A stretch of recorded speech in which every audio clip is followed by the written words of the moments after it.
Meus irmãos, a paz do Senhor, vamos mais uma vez meditar na nossa abençoada e querida Escola Bíblica Dominical. Estamos estudando a lição de número 10, que tem o tema o Ministério de Mestre ou Doutor. Nós temos na nossa revista um estudo abordando aí os dons espirituais e dons ministeriais. Nos dons ministeriais nós já falamos o dom do apóstolo, o dom do profeta, do evangelista e de pastor. E hoje falaremos sobre o ministério de mestre. Na verdade, estamos falando do dom, mas o dom aqui é visto como dom ministerial. Então, a lição vem abordando com o tema ministério de apóstolo, ministério de profeta, ministério de evangelista, ministério de pastor e ministério mestre ou doutor. É o que nós vamos estudar hoje. A leitura bíblica está aí no Mateus capítulo 7, versículo 28 e 29, também Atos 13, versículo 1 e Romanos capítulo 12, versos 6 e 7. E há também uma leitura do versículo 1 do capítulo 3 da carta de Tiago. Nós não vamos fazer essa leitura para ganharmos um pouco de tempo. Temos 3 tópicos a ser estudados. O primeiro vai falar sobre Jesus como o mestre por excelência. Não teria como escolher outra pessoa, outro nome para ser exemplo de ensino a não ser Jesus. Então nós vamos falar aí no primeiro tópico sobre essa pessoa tão maravilhosa que é visto como o mestre dos mestres, né? O nosso amado e querido Jesus. Primeiro ponto desse primeiro tópico fala sobre o mestre da Galileia, doutor incomparável. Percorria Jesus toda a Galileia, ensinando nas suas sinagogas e pregando o evangelho do reino. Nós vamos falar um pouquinho sobre a diferença aí de pregando e ensinando, ou pregar e ensinar. Existe uma diferença, alguns não concordam, mas há uma diferença simplesmente da maneira de se expressar. Essa é a realidade, né? Porque toda pregação precisa ser um ensino. Toda pregação precisa abordar um tema bíblico. Ela é feita baseada em assuntos bíblicos. Então a pregação, ela é um ensino. Quando você vai pregar a palavra de Deus para uma pessoa não crente, digamos, ou não conhecedor do evangelho, você vai ensinar alguma coisa para ele a respeito de Jesus, a respeito da salvação, a respeito do pecado. Enfim, você vai ter que ensinar alguma coisa. Então você está pregando o evangelho, mas automaticamente você vai estar ensinando. Mas nós vamos observar aqui o dom que a pessoa alcança ou recebe de Deus e se torna um ministério na sua vida, de ensinar a palavra de Deus com detalhes, de uma forma, digamos assim, clara, de uma forma que todos entendam. A pregação, muitas vezes, a pessoa fala algumas coisas, por exemplo, numa pregação na igreja, num culto na igreja. Uma pessoa pode pregar a palavra de Deus, mas ele vai colocar muitas coisas, às vezes, das suas ideias, né? Daquilo que ele pensa, daquilo que ele imagina, daquilo que ele gosta. E a forma em que ele vai ensinar, ou vai pregar, melhor dizendo, é diferente daquele que vai ensinar. Um ensinador, ele pode ser, ele deve ser também um pregador, lógico. Nós conhecemos aí muitos pastores que são grandes avivalistas, pregadores renomados e são grandes ensinadores. E temos pessoas que ele não saem muito bem na área de pregação, porque falta às vezes eloquência, uma determinada dificuldade na oratória, enfim. Mas ele tem uma grande habilidade para ensinar. Por quê? Porque ele recebeu o dom de ensinar. Ele recebeu esse ministério. Então é sobre isso que vamos falar. Jesus, como exemplo, percorria toda a Galileia, pregando e ensinando. Quando a Bíblia diz pregando e ensinando, então significa que há uma certa diferença, né? Então vamos lá. Diferente dos escribas, ele ensinava como quem tinha autoridade. Por que isso, irmãos? Porque ele falava de coisas que ele vivia, praticava. O seu ensino era real, verdadeiro. Então, a questão da autoridade estava nisso. Os escribas, e muitas vezes os fariseus, ensinavam, mas simplesmente o que eles decoravam. Observe isso, viu? Há muita gente por aí ensinando, dando aulas, mas ele simplesmente dá. Esse dia eu conversava com uma pessoa que fez essa observação. Em alguns cursos teológicos que aparecem, né? Muitos cursos que se oferecem por aí, precisa ter muito cuidado. Às vezes há alguns professores que eles têm habilidade para ensinar, eles têm facilidade de expor o conhecimento, mas às vezes ele não tem prática daquilo que ele está ensinando. Muito cuidado com isso. Lá no final, no último tópico da lição, vai falar sobre os requisitos para um verdadeiro ensinador que tem o dom de ensinar. Aí a gente vai voltar aí, certo? Mas já vamos observando isso. Muito cuidado, que há pessoas que às vezes vão ensinar, mas ele não vive. A questão da autoridade no ensino de Jesus estava exatamente nisso. Ele ensinava aquilo que ele vivia, aquilo que ele sabia e era colocado em prática. Não o caso dos escribas, né? Vamos lá.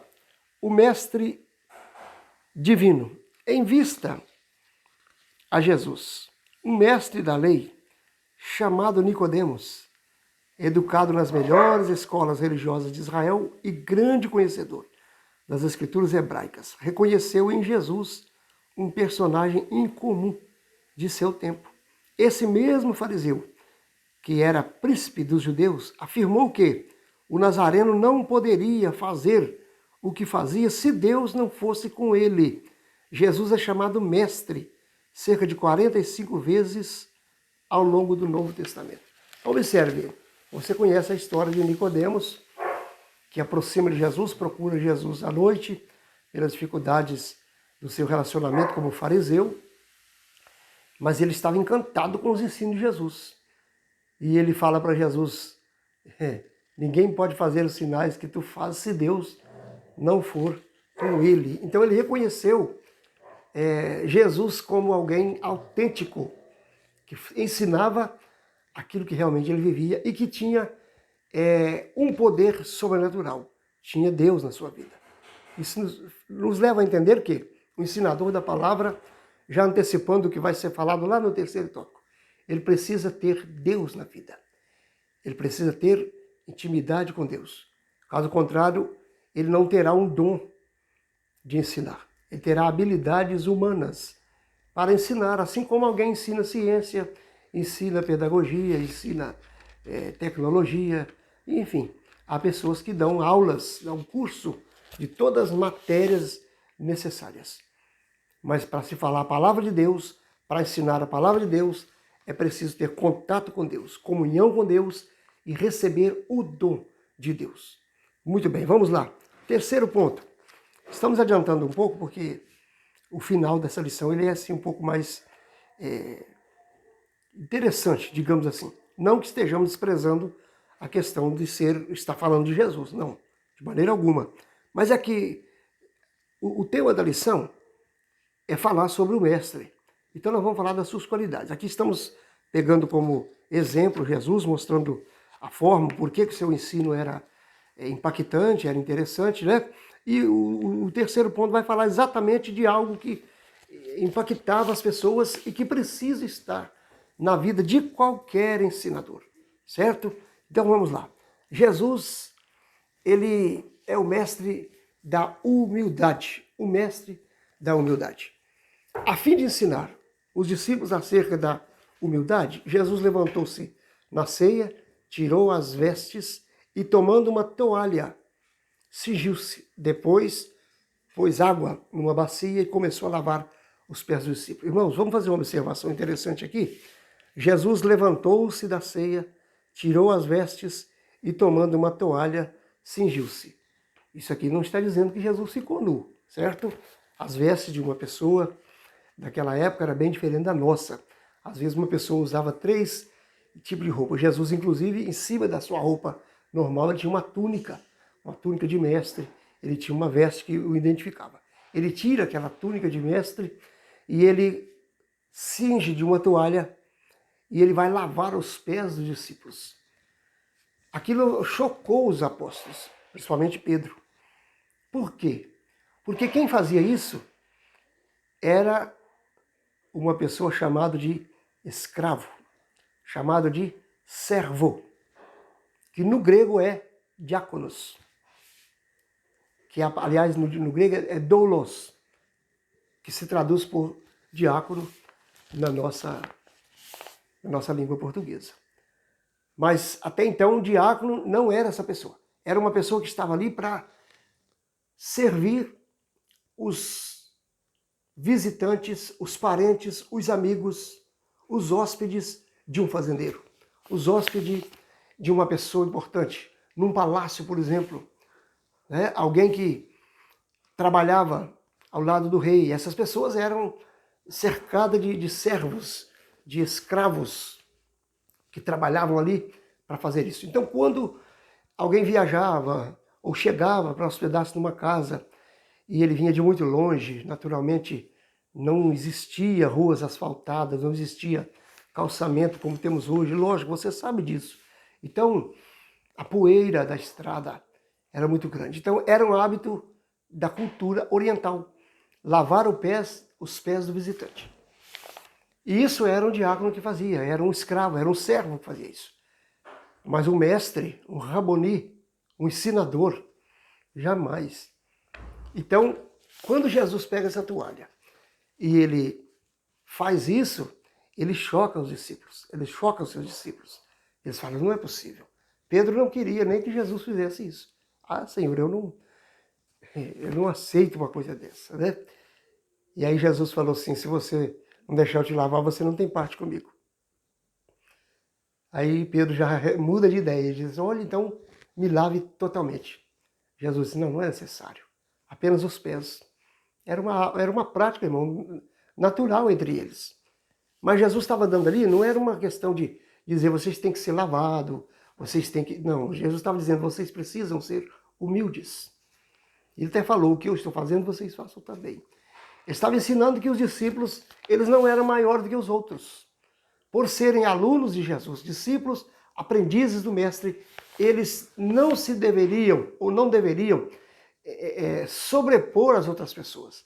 Não deveria achar mais importante. Se você é um ensinador, se você é um pregador, se você é um pastor, se nós somos alguém que fazemos algo na obra de Deus, e temos ao nosso lado uma pessoa que não tem, talvez, nenhum dos talentos que você tem, isso não nos deve, isso não pode nos dar, ou permitir que nós nos coloquemos acima dessas pessoas.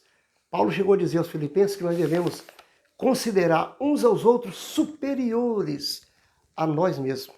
Temos que olhar para a pessoa e entender que ele é superior a nós. Estamos sempre querendo servir. Falamos isso na lição passada, que Jesus disse que o Filho do Homem ele não veio para ser servido, mas veio para servir. Então, um ensinador, uma pessoa que vai ensinar, mesmo ele tendo recebido o dom, porque nós estamos vendo aqui que o ministério do mestre, do doutor, é uma dádiva. Capítulo 4, versículo 11 da carta aos Efésios, é a base total desse ensino a respeito dos dons ministeriais. Lá diz que ele mesmo deu uns para apóstolos, outros para profetas, outros para evangelistas, outros para pastores e doutores, querendo o aperfeiçoamento dos santos. Então é Jesus que deu. Então mesmo que a pessoa ganhou esse dom, tem esse dom, mas ele não deve se considerar maior que as outras pessoas, não. Esse dom foi dado a você para você servir a igreja, para você levar a igreja a crescer, a se edificar. Você faz parte da edificação da igreja. Então, irmãos, é muito importante. E para isso precisamos ser humildes. Ser humilde não é ser simplório. Ser humilde não é ser desmantelado, sujo, maltrapilho, nada disso. Esse conceito de humildade que as pessoas têm, não. Ser humilde é reconhecer a soberania de alguém, é reconhecer a autoridade de alguém, é reconhecer que temos alguém superior a nós. Se humilhar diante de Deus é exatamente isso, reconhecer que Deus está acima de tudo. Então, ser humilde é você chegar para alguém que você vai ensinar para ele, mas você vai entender, eu estou servindo ele. Mesmo você ensinando. Eu estou aqui, por exemplo, dando esse comentário, e você aí na sua casa assistindo, eu estou te servindo, eu estou trabalhando para você. Estou prestando um serviço para você. Então eu não sou maior do que você, só porque eu estou ensinando aqui. Não, eu estou servindo. Então isso é um princípio que nós precisamos aprender. Humildade. Muito interessante. Vamos para o segundo tópico. O ensino das Escrituras na igreja do primeiro século. Como era? Uma ordem de Jesus. Primeiro, antes de ascender aos céus, de modo solene, Jesus, ele determinou que os discípulos, que ensinasse todas as nações e a guardar todas as coisas. Então veja bem, Jesus ensinou aos discípulos que eles deveriam ensinar as nações, ensinar todas as pessoas e deveriam ensinar eles a palavra e guardar a palavra. Eu estou achando interessante aqui, eu não sei se... Eu acho que a câmera pegou, eu fiquei preocupado aqui, eu tenho 2 cachorros. E eu começo a falar e eles vêm. Né? E eu gosto de deixar eles à vontade, então eles passam de vez em quando aqui. Preocupa com isso não, porque é assim mesmo. O importante é nós na palavra. Eles já acostumaram e agora não dão mais trabalho não. Vamos lá. Então, irmãos, a igreja do primeiro século, ela tinha essa ordem. Vocês precisam ensinar. Lembra que eu falei no comecinho? Pregar o evangelho é ensinar. O que Jesus está dizendo a vocês? Ide, pregai o evangelho a toda criatura. O que é pregar o evangelho? Pregar é apregoar, é falar. O que é evangelho? Boas novas. Então Jesus fala assim, ó, vai e fale boas novas, dê notícia boa para a pessoa. Qual é a primeira notícia boa? Jesus pode te salvar. Jesus vai voltar. Jesus vai te levar para a glória. Jesus pode mudar a sua vida, transformar a sua vida, pode curar a sua enfermidade, resolver o seu problema, pode abrir a porta que está fechada para você. Isso é pregar o evangelho. Aí ele fala, ensinando-as, olha, a guardar todas as coisas que eu vos tenho mandado. Aí Jesus está dizendo, vocês vão pregar o evangelho, falar para eles que eu vou mudar a vida deles, que eles vão ter uma vida diferente, vão ser abençoados, e vocês ensinam para eles guardar os meus ensinamentos, guardar as minhas ordenanças. O que é isso? É guardar, viver aquilo que Jesus ensinou, praticar o amor, praticar o perdão, praticar o bem. É isso, irmãos. É ensinar o que Jesus ensinou. Daqui a pouco a gente vai ver sobre a doutrina dos apóstolos. Olha aí o ponto 2. Doutrina dos apóstolos. O texto em Atos 2:42 informa-nos que os primeiros convertidos perseveravam, olha, na doutrina dos apóstolos, na comunhão e no partir do pão e nas orações. Então veja bem, perseverar na doutrina dos apóstolos era perseverar exatamente no ensino dos apóstolos. E o que os apóstolos ensinavam? Ensinavam o que Jesus ensinava, ou o que Jesus ensinou a eles, porque aqui Jesus já havia assunto ao céu. Então eles estavam ensinando o que Jesus ensinou. Por exemplo, um dia alguém chegou para Jesus, Pedro chega para Jesus e fala assim, Senhor, até quantas vezes eu devo perdoar, ou eu tenho que perdoar o meu irmão? Até 7. Existe aí uma cultura desse negócio que nós não vamos falar. Mas Jesus falou assim, não te digo que até 7, mas até 70 vezes 7. Pelo menos algo interessante eu vou te falar. Jesus pegou aquilo que Pedro colocou como limite de perdão e multiplicou por 70. Não significa um número exato, 490 vezes por dia. Não. Quando você fala assim, eu não dou conta mais de perdoar esse irmão. Jesus fala assim, multiplica por 70 ainda. É isso, irmãos. Significa que não há limite. O dia que você falar, eu não aguento mais essa pessoa. Jesus está falando assim, ó, pode multiplicar ainda 70 vezes. Continue perdoando. Então ensinar as coisas, ou andar nos ensinos dos apóstolos, era isso, era andar naquilo que Jesus ensinou. Perdoar, amar, respeitar. Os mandamentos, por exemplo, Jesus citou os mandamentos. Não tem aquele jovem rico que veio falar para Jesus que sabia todas as coisas e guardava tudo desde a sua infância? Jesus perguntou os mandamentos para ele, ele foi falando, e aí Jesus falou assim, ainda te falta uma coisa. Falta-te uma coisa. Ah, o que falta? Vai, vende tudo que você tem, dá metade aos pobres, depois você vai ter um tesouro. E vem a cachorro de novo, irmãos, olha aí. Vai embora. Vai embora. Pronto. Jesus falou assim, vai, vende o que você tem, dá metade para os pobres e vem e me segue.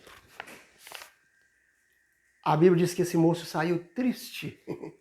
Não teve mais diálogo, porque ele possuía muitas riquezas. E ele havia falado para Jesus que guardava todos os mandamentos. E o primeiro mandamento, Jesus resumiu assim, amarás a Deus sobre todas as coisas. Ou amar a Deus sobre todas as coisas, acima de todas as coisas, com todo o seu entendimento, com toda a tua alma. E ao teu próximo como a ti mesmo, segundo mandamento. Jesus resumiu toda a lei nisso. Amar a Deus acima de todas as coisas. E ao teu próximo como a ti mesmo. Aí o rapaz tinha falado que guardava tudo isso, fazia tudo. Jesus disse, então dá a metade para eles, já que você ama. Ele saiu triste. Provou para ele mesmo que o que ele dizia não era realidade, não era verdade. Então, quando Jesus fala para ir e ensinar, ele estava dizendo, ensine aquilo que eu vos ensino. Agora a igreja estava guardando, ou estava vivendo na doutrina dos apóstolos. Perseveravam, perseverança, permanência, constância. Na doutrina dos apóstolos, ensinamento dos apóstolos, que era transmitido ou transmitindo aquilo que Jesus havia ensinado. Depois, também na comunhão, tinham comunhão. Precisamos, viu, meus irmãos, ter comunhão. No partir do pão, isso falava da ceia que eles faziam juntos. Existe aquela confraternização ágape. Tem tanta coisa interessante na cultura judaica, irmãos, que eles praticavam, e aqui diz que eles perseveravam, eles continuavam unidos. A união mantinha, ou se mantinha. Isso é muito importante. Olha, e perseveravam no partir do pão e nas orações. Jesus ensinou os discípulos a orar, não ensinou? Fecha o teu quarto e tal, capítulo 6 de Mateus. Fala em segredo com o Pai. Mas ensinou também eles a orar a oração do Pai Nosso. A oração do Pai Nosso, irmãos, não foi ensinada para a gente repetir ela. O próprio Jesus falou que não é por vãs repetições que nós vamos ser ouvidos. A oração do Pai Nosso é a oração modelo. Pai Nosso que estás no céu. Significa que a nossa oração deve ser direcionada ao Pai. Santificado significa santificar, consagrar, respeitar, honrar o nome do Pai. E aí tem certas coisas que estão ali, muitas coisas. É a oração modelo, a gente extrai daquela oração aquilo que é a nossa vivência em oração e a nossa lida, a nossa luta como cristão, a nossa vida diária na presença de Deus, baseando em tudo aquilo que está ali. A oração modelo. Então veja bem, perseverar na oração é estar sempre orando. Orando todo dia, orando sempre. Diariamente. Ensinamento persistente. Ponto 3. Os primeiros mestres das Escrituras foram os integrantes do colégio apostólico. Então os primeiros ensinadores da igreja foram quem? Mateus, Lucas, Marcos, essas pessoas aí. João. Aliás, Lucas não foi apóstolo. Certo, irmãos? Vamos lembrar disso. Lucas não foi apóstolo. Lucas era um médico, um historiador, e ele resolveu, ele achou por bem escrever. Ele converteu e ele resolve escrever a vida de Jesus, digamos assim. E ele escreve para um homem chamado Teófilo. Ele escreve o livro de Lucas, que a gente conhece como livro de Lucas, o Evangelho de Lucas. O Evangelho segundo escreveu Lucas. Os teólogos mais aprimorados nas expressões não falam Evangelho de Lucas, não fala Evangelho de Mateus. Está errado. Teologicamente falando, uma expressão gramatical está errado. A gente fala Evangelho de Jesus Cristo, porque o Evangelho é de Jesus. Segundo escreveu Mateus, segundo escreveu Lucas. Só que a gente ficar preso nesses detalhinhos, irmão, isso não é muito, sabe? A gente está falando que faz parte do ensino. Mas isso não é assim, é pecado você chegar diante da igreja. Vamos ler aqui no Evangelho de Mateus. Não tem pecado nenhum nisso. Os grandes observadores falam, mas isso não edifica, sabe? Mas é bom a gente saber. Se você vai expressar para uma plateia exigente, você vai falar em público, Você que é ensinador, é bom isso aí. Você vai falar para uma plateia. Plateia não seria uma palavra muito certa, irmãos, em relação à igreja. Não. Eu lembro de uma pregação do pastor. Eu esqueci o nome do pastor agora. Edivaldo Bandeira. Certo? Esse homem, ele pregou muito na nossa região. Hoje eu não sei falar dele como ele está. Ele era de Uberlândia. Araxá, semeia aí. Triângulo Mineiro. E ele pregou muito em Passos e ele era muito interessante. E ele disse que plateia não, igreja não é plateia. É bom a gente lembrar essas coisas, né? Igreja não é plateia. E ele disse que plateia é aquelas pessoas que estão lá no campo de futebol, que estão lá no show, certo? Esse tipo de apresentação aí, nos palanques, e as pessoas que estão de frente com o palanque, assistindo o palanque, é plateia. E aí ele cita algumas pessoas que compõem uma plateia. Eu não quero usar as expressões que ele usou lá atrás. Mas você já sabe de que é composta uma plateia que está assistindo um show sertanejo, um show de pancadão, por exemplo. Aí sim uma plateia ouvindo. Igreja é igreja. Agora, quando eu me referi à plateia, porque tanto você pode pregar na igreja, como você pode ir para uma cruzada e pregar em cima de um caminhão, numa praça pública, e você terá um público que agora pode ser chamado de plateia. Porque é um público composto de cristãos e não cristãos, de transeuntes que estão por ali. Então isso pode ser chamado até de plateia, que não vai haver nenhum problema. Mas, por que eu estou dizendo isso? Porque quando você vai falar num lugar assim, ali há pessoas, observadoras naquilo que você está falando. Então se você é um mestre, você é um ensinador, é bom lembrar dessas coisas. Não se diz Evangelho de Mateus, nem Evangelho de Lucas, não. Evangelho de Jesus Cristo. Ou vamos ler no Evangelho que escreveu Mateus, que escreveu João, pronto. Só estamos lembrando isso porque é interessante. Esses homens foram os primeiros ensinadores da igreja, foram os primeiros. E eles ensinaram a igreja a perseverar, a ser persistente.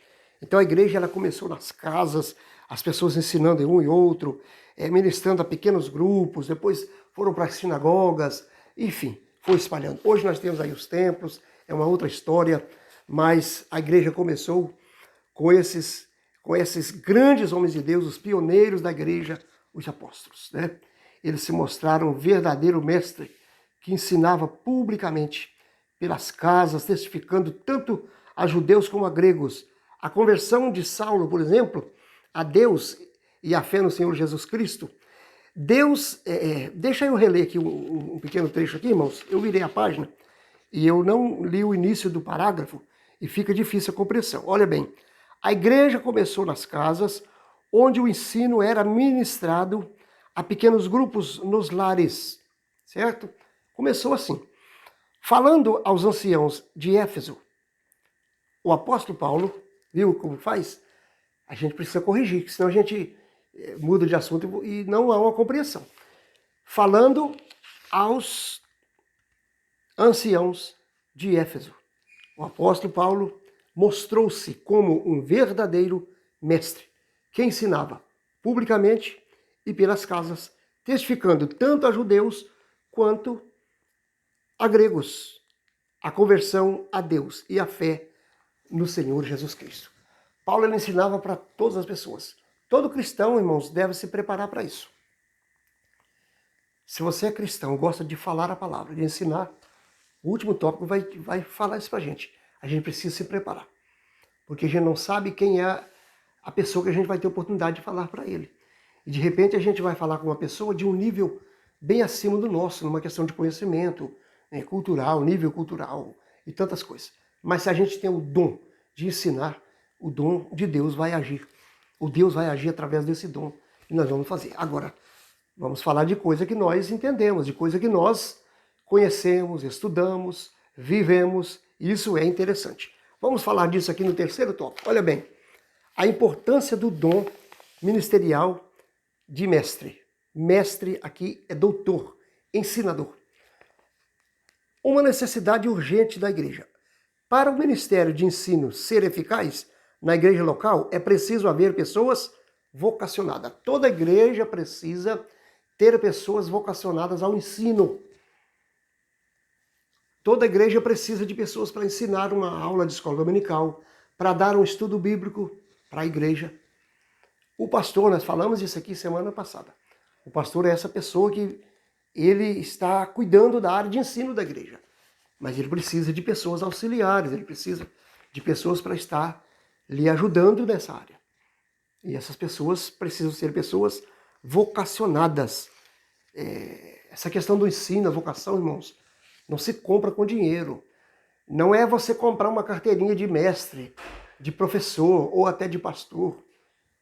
Comprar pela internet. Tem pessoas que fazem isso. Tem institutos bíblicos aí que fornecem uma carteirinha, uma credencial para as pessoas. Se fizeram um curso de 2, 3 meses, 4 meses, por correspondência e... Não, isso não é viável. Não. Não é viável. Se você sente que você tem um dom de ensinar, Deus te deu o dom de ensinar, você deve se capacitar, se preparar, porque Jesus disse que o Espírito Santo ele estaria conosco e nos faria lembrar, observe, de tudo quanto ele nos teria dito. Agora, eu não ouvi Jesus falar comigo pessoalmente. Você ouviu? Não ouviu. Nós, a igreja de hoje, não ficamos ouvindo Jesus falando por aí como ele falava nos barcos da Galileia, como ele falava nas sinagogas em Jerusalém. Não. Nós estamos hoje 2000 anos pós-ressurreição de Cristo, praticamente. Como que nós ouvimos Jesus hoje? Pela Bíblia, pelo ensino da palavra, pelo estudo da palavra.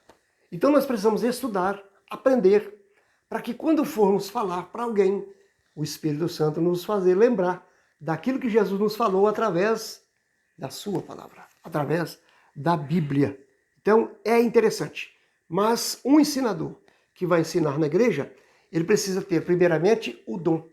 Ele precisa ser vocacionado e depois ele precisa ser preparado. Deus deu o dom, você se prepara, você... Não é o que diz aí o nosso texto áudio? Olha aqui, ó. Olha o que diz o texto áudio.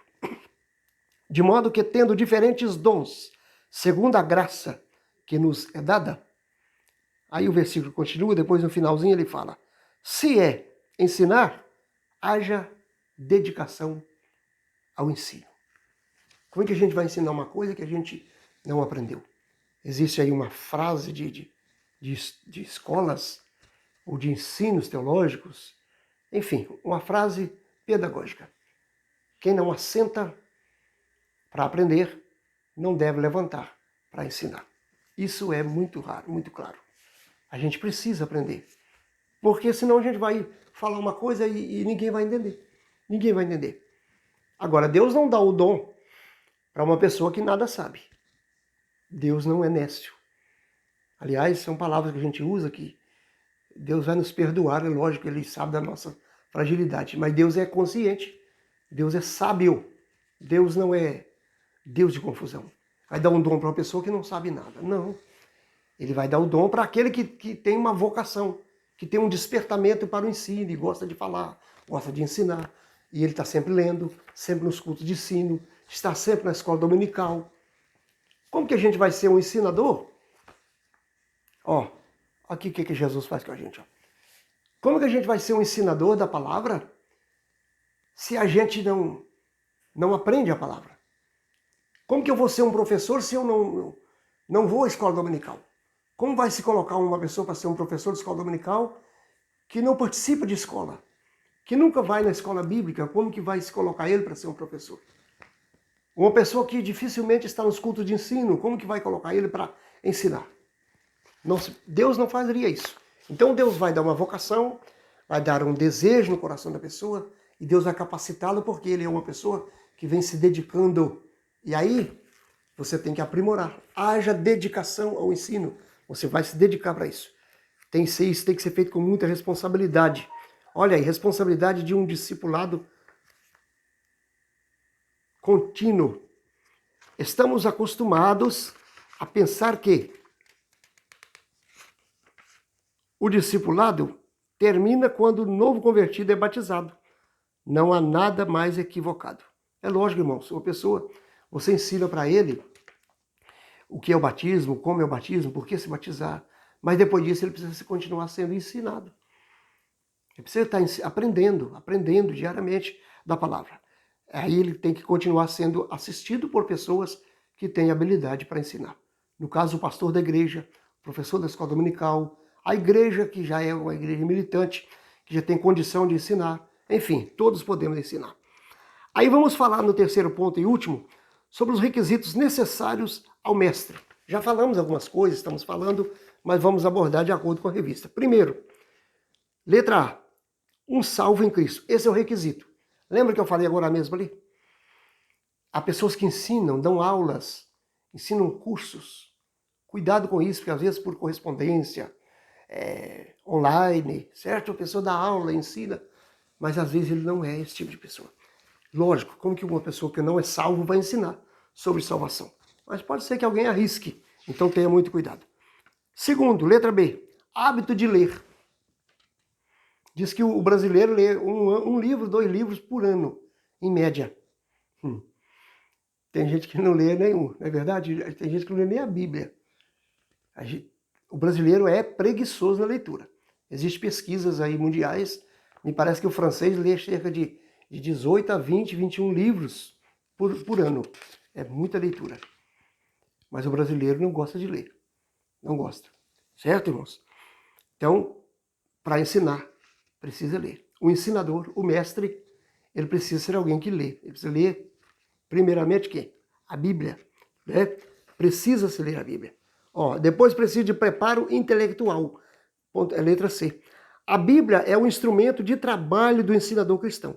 Considerando esse livro milenar, veremos que a cultura e o mundo da Bíblia são diferentes do nosso. Lógico, é bem diferente. Por isso, o mestre deve compreender o mundo da Bíblia. O que é o mundo da Bíblia, irmãos? Suas questões culturais, linguísticas, exegéticas, etc. Tem coisas que a Bíblia fala, que os apóstolos falaram, que nós não vamos praticar hoje. Nós não vamos colocar isso hoje em prática. Nós estamos numa cultura ocidental muito diferente da cultura oriental, muito diferente. Né? Se você é um cristão aí de 30 anos, de cristão, 40, como no meu caso, você sabe disso. Os nossos cultos de ensino, antigamente, eram muito diferentes do culto de hoje. Porque as igrejas tinham preocupação em ensinar práticas, usos e costumes. É lógico que isso deve continuar sendo ensinado. Os bons costumes não podem, de maneira alguma, ser esquecidos. Não. Precisamos manter os bons costumes. A igreja precisa falar. O pastor precisa ensinar bons costumes na igreja. Práticas, regras, regra de culto, regra de vida. E tem tanta coisa para se ensinar. Tem que ensinar. Mas ensino bíblico, é interessante. Isso, irmãos, é muito interessante. Agora, a gente precisa conhecer o que a Bíblia fala para a gente ensinar a Bíblia, porque senão a gente faz confusão. A gente vai ensinar uma coisa, a gente conhece aí algumas, vamos dizer assim, não vamos chamar de seita, mas denominações evangélicas que colocam práticas da sua igreja como exigência para a salvação, que é coisas que eram exigidas lá no Oriente. Cultura, não tinha nada a ver com a igreja. A igreja adotou porque era uma cultura do país. Por exemplo, eu vou te dar um exemplo. Paulo falou assim, saudai a todos com o ósculo santo. Eu não estou indicando igreja aqui, eu estou citando um texto bíblico que Paulo fala em 1 Coríntios capítulo 11. Saudar com ósculo. A nossa igreja não usa. A maioria esmagadora dos evangélicos não usam. Mas tem algumas denominações que usam. Agora, nós não podemos colocar isso. Veja bem, não estou condenando o uso do ósculo. O que é o ósculo? Beijo no rosto. Cumprimentar com um beijo.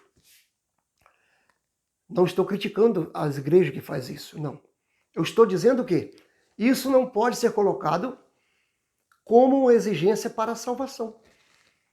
Não. Por que não? Porque era uma prática cultural. Se você assistir um jornal do Oriente Médio, você vai ver as pessoas ali, pessoas das altas cortes, se beijando. Porque é um costume lá. Não são cristãos, e fazem. Então, isso é um exemplo. Agora, tem muitas outras coisas que as pessoas colocam. Eu morei numa cidade, pastorei uma igreja, numa cidade da nossa região, que havia ali uma igreja que quando via um pastor, por exemplo, com uma camisa como essa aqui, dizia, esse homem não é pastor, não. A camisa do pastor tem que vir aqui no punho. Um homem desse não é pastor. Se ele não é o pastor, ele é o ensinador, como que fica? Certo, irmãos? Então essas coisas tem que ter muito cuidado. Aqui diz assim, ó, a gente tem que ter esse cuidado, aprender o mundo da Bíblia, conhecer o mundo da Bíblia, a cultura do povo da Bíblia. Tem coisa que a gente lê aqui, irmãos, na Bíblia, que foi escrito há 3.500 anos atrás. Oh, tem tanta diferença de hoje. Então temos que ter cuidado com isso. Senão, sabe o que acontece? Olha aqui, para a gente não fazer apelações fantasiosas, apresentando-as como exposição da palavra de Deus. Aí a gente começa a fazer achismo. Eu acho que tem que ser assim, eu acho que tem. Não tem negócio de eu acho. É a Bíblia, ensinar a Bíblia. Isso é um requisito. A gente precisa ter um preparo intelectual, conhecimento bíblico, teológico. Se você tem o dom de mestre, procure fazer teologia, procure aprender. É muito importante. Teologia não leva para o céu, não, mas ajuda a gente a aprender sobre como chegar no céu, certo? Muito importante. Depois tem um coração em chamas, é o último requisito. O que é isso, irmãos? O cristão que vai ensinar, que recebeu o dom de Deus para ensinar, ele tem que ter um coração ardente das coisas de Deus, ele tem que ter vontade, tem que ter sede da palavra, ele tem que gostar da palavra, gostar da obra de Deus, gostar de ensinar. Nós não podemos ensinar por dinheiro. Não sou contra aqueles que têm um salário para viver ensinando. Não, a Bíblia dá o respaldo. Mas a gente tem que pregar ou ensinar por amor. E tem que ter interesse de querer alcançar pessoas com o ensino. Veja bem esse vídeo que eu estou fazendo aqui hoje. Vou te dar um exemplo. Eu não estou pastoreando a igreja. Eu sou pastor pela graça de Deus. Pastoreei por 20 anos, mas hoje não estou pastoreando. Eu estou congregando, auxiliando um pastor, sou um professor de escola dominical na nossa igreja. O dia que precisa de mim para dar um estudo, eu dou. O dia que precisa de mim para fazer uma pregação de domingo, eu estou ali, um instrumento, eu estou auxiliando na igreja.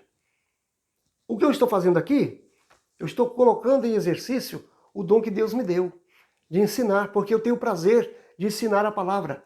E eu quero com isso alcançar pessoas. A minha vontade é ajudar pessoas a entender, a aprender a palavra de Deus. Por isso eu estou gravando esse vídeo. Eu não ganho nada com isso, ninguém me paga nada para isso. Não. E eu não faço isso também para aparecer. Até porque se for para aparecer, eu não vou conseguir. Tem tanta gente mais interessante, tem tantas pessoas com estúdio, né? A gente vê alguns vídeos aí, a pessoa tem um estúdio bem montado, um gabinete bacana, muitos livros, uma estante cheia de livros atrás, e coloca assim uma gravata e sabe, tem tantas coisas. Quem quer aparecer não ficaria como eu estou. Não estou dizendo, ô irmão, por favor, não estou dizendo que quem coloca uma gravata, quem tem um estúdio, está fazendo para aparecer. Não. Não. Tem pessoas que ele conseguiu isso, ele tem, ele usa, ele gosta, é bom. Eu também faço. Tem dia que eu também estou com manga comprida, estou de gravata, certo? Não estou dizendo que está errado, nada disso. Eu estou dizendo que, se eu quisesse aparecer, eu teria que fazer muita coisa para aparecer, porque eu não vou conseguir aparecer da simplicidade que eu estou agindo. Não. Isso é para te provar que eu não estou fazendo para isso. Eu quero alcançar pessoas. Quero abençoar vidas. Inclusive, quero te fazer um pedido. Se você gostou desse comentário, tem gostado de alguns vídeos, compartilhe esse vídeo com alguém. Se você não é inscrito no nosso canal, inscreva-se no canal. Ativa aí, tem um sininho aí de notificações. Você ativa ele em todas as notificações, para quando a gente postar um vídeo, o YouTube te avisar, para você voltar a assistir o novo vídeo. Assim que a gente pôr, ele já vai te avisar. Dá um joinha, um like, porque isso aí ajuda a gente também, ajuda o YouTube a entender que está sendo interessante e vai espalhar para outras pessoas. A gente está começando agora, a gente tem pouca visibilidade, tem poucos inscritos. Se você não é inscrito ainda, se inscreva, fale para alguém, nos ajude a divulgar esse canal. Tem muita gente que não tem condição de ir na escola dominical. E um vídeo como esse ajuda a pessoa a aprender alguma coisa. Eu espero ter colaborado para o seu ensino. Se você é mestre, se você é ensinador, dedique-se ao ensino. Continue lendo, continue aprendendo sempre e continue pregando e ensinando. Seja um mestre por excelência. Valorize esse dom, porque o dom de ensinar, irmãos, vem de Deus. Ninguém ensina simplesmente porque aprendeu alguma coisa, não. Uma pessoa que não tem o dom de ensino, grave o que eu vou te dizer. A pessoa que não recebeu de Deus o dom de ensino, os seus ensinamentos não são agradáveis. Muitas vezes confusos, porque ele tem outros objetivos com o seu ensino. Quando a pessoa recebeu o dom de Deus para ensinar, ele ensina com simplicidade, mas com clareza. Então que Deus te abençoe, que você continue ensinando. E você que ainda não é uma pessoa que ensina, você não tem essa vocação, essa vontade de ensinar, mas que você continue sempre aprendendo. Vá sempre para a sua escola bíblica dominical. Na nossa região, a gente não está podendo abrir as igrejas esses dias. Então, estamos estudando em casa, estamos falando, comunicando, né? Se você está podendo ir, vai para a sua igreja, vai aprender a escola, que é muito importante. Vá para a escola dominical, coopere na sua igreja e Deus vai te abençoar. Semana que vem, nós vamos falar sobre presbítero e ancião. É um negócio muito sério, muito interessante também, uma explicação maravilhosa na próxima aula. Que Deus te abençoe e até lá, em nome de Jesus.